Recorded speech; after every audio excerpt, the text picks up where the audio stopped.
Hi folks, I'm Gheeotine, and welcome to this week's Build Showcase, where today I'm going to continue from last week. Now, last episode I did a showcase for my favorite laptop, and this week I said I was going to be doing a build where I tried to match the performance of this thing, but for cheaper.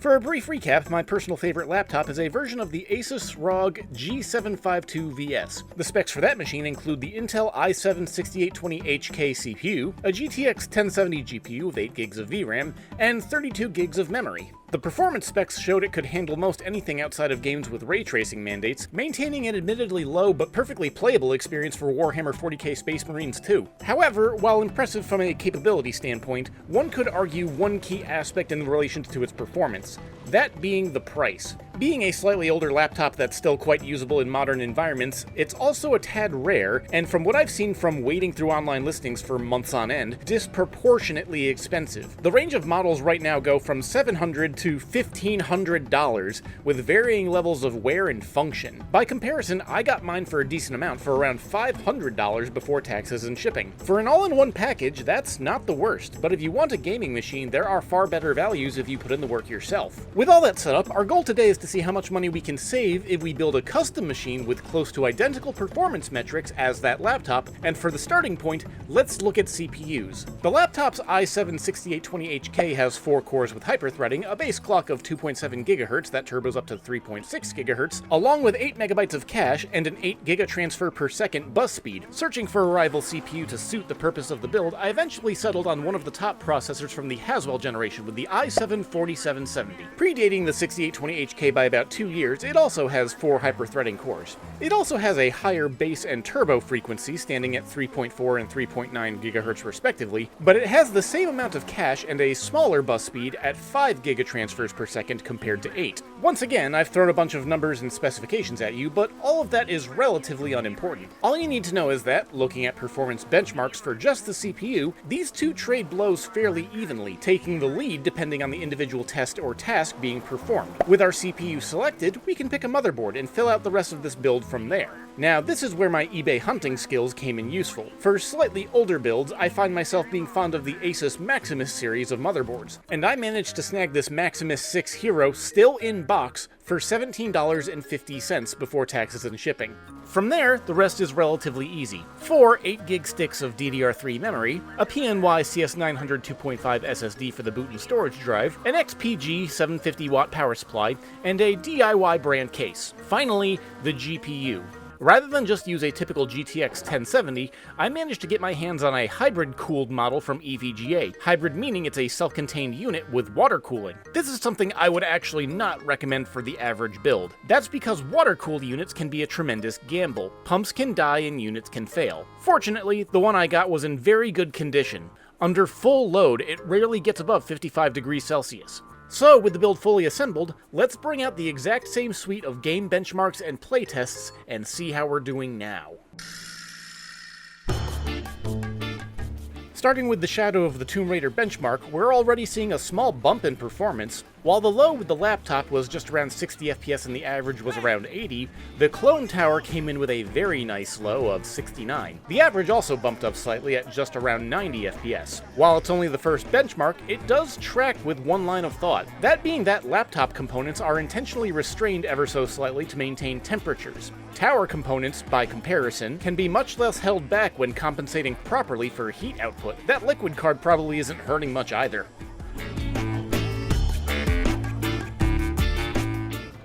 Cyberpunk 2077 was almost in lockstep with laptops testing. Lows just below 50, average just above 60, settings on high, and illustrating that older hardware does not mean obsolete hardware. Throw in a low-end RTX card and I'd say this machine could make someone happy for a few more years. Moving into the gameplay section, Cult of the Lamb had lows of just around 40 FPS in the village, weirdly enough when I was in a menu trying to select an opponent for the Knucklebones minigame. God's prime example of flaming bullshit made manifest. Gripes about stupid dice games aside, the lows were slightly lower, but the average was also slightly higher, hovering around 50 FPS. The dungeons were all over the place, though. This could be another moment of MSI Afterburner messing with me, but I saw the frame rate dip as low as the mid-20s when loading into a new room, but would then shoot up as high as 150 FPS. As much as these numbers fluctuated, it never felt bad to play though. In fact, I got a bit carried away and finally had an S-tier purgatory run where I ended up one-shotting the final boss. Maybe this machine is good luck. As far as comparing to the laptop though, let's call this one a draw.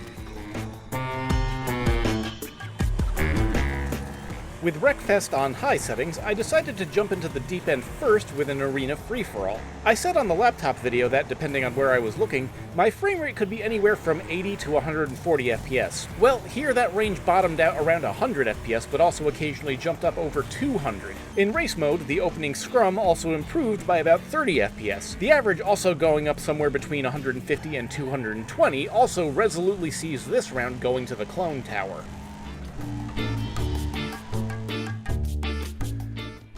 Station to Station, being the surprisingly weighty title it is, once again firmly planted our feet on the ground with the visible performance. Though, while the margins of improvement were definitely narrower, a consistent 10% increase of frame rate was visible while laying down tracks and earning fat stacks. Of course, being a mellower title, lower frame rates wouldn't have hurt the experience. Yet another round to the custom tower, I suppose. Hot Wheels Unleashed 2 had the first real hit against the custom PC. Not necessarily for the in-game performance though. That was fine. It just took a bit of time and technical know-how to get the game to run. In the default configuration, trying to pull up the game would cause the game to crash through a fatal error. Digging through some forums and troubleshooting guides, I eventually got the game running by forcing it into DirectX 11 mode. Once that was done, at times my performance was double what the laptop gave me. Maybe it's a CPU support issue or a matter of laptop efficiency coming into play, but I'm not too sure which machine I would say is better. Easy to use and working out of the box with lesser but fine performance versus double the performance but having to mess around with drivers and device support. Which would you say is better in that situation? For the sake of convenience, I'll just say this one was a draw again. Warhammer 40k Space Marine 2 was initially underwhelming. I was fully expecting similar frame rates to the laptop, and indeed that's what I was getting. Almost identically so. But then I looked closer and saw finer details while swinging around my chainsaw sword. I checked the settings menu and learned that the game had defaulted to medium settings instead of low, which I will not complain about. Going up a notch in visual fidelity but maintaining the same frame rates as before? I'd say that's another one for the desktop. Maybe that hybrid card is more overpowered in this contest than I thought. Doom 2016 was yet another notch in the desktop tower's belt. Lows and averages went up about 20 to 30 FPS depending on the action surrounding Mr. Stan Doomslayer Blazkowicz. Yes, I believe that is his name. Doom lore aside, I don't think these results are terribly surprising. Not in the comparison to the laptop, but just for the era that both the GPU and Doom 2016 came out. Both were released the same year, and the 1070 in general was just a higher-end card. I'm just saying, it makes sense that it would run well is all. But finally, do I even need to ask if it'll run Crysis? As for comparisons to the laptop, this one was dead even on lows and averages. Medium settings never saw the game below 100 FPS. And with the Crysis metrics taken into account, let's tally everything up and then see how much we spent.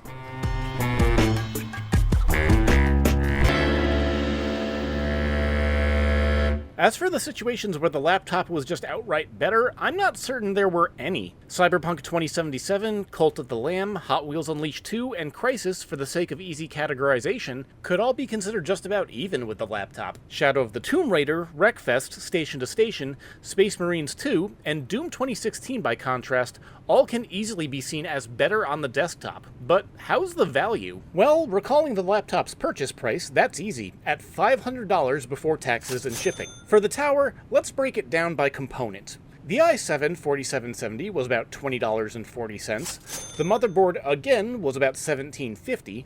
The memory kit was $32.99, barely over $1 per gig. The XPG 750-watt power supply was $30, the case was $51.49, the storage drive was $49.99, and the GTX 1070 Hybrid was $66. Oh, and before I forget, the CPU cooler I added was $14.99. That comes out to a grand total of $283.36. less than 3/5 the cost of the laptop. Even compensating for and taking into account the taxes and shipping, my total cost was only $336.78. Even theoretically adding a mouse, keyboard, and monitor could easily keep you still under $400 total and have a desktop that could play most titles. What's the point of this whole build, though? Well, honestly, I didn't go into this with a point other than I just wanted another excuse to build a computer. But, if forced, I guess it's that you shouldn't be afraid to build and deal hunt. And this desktop isn't intended to replace my favorite laptop.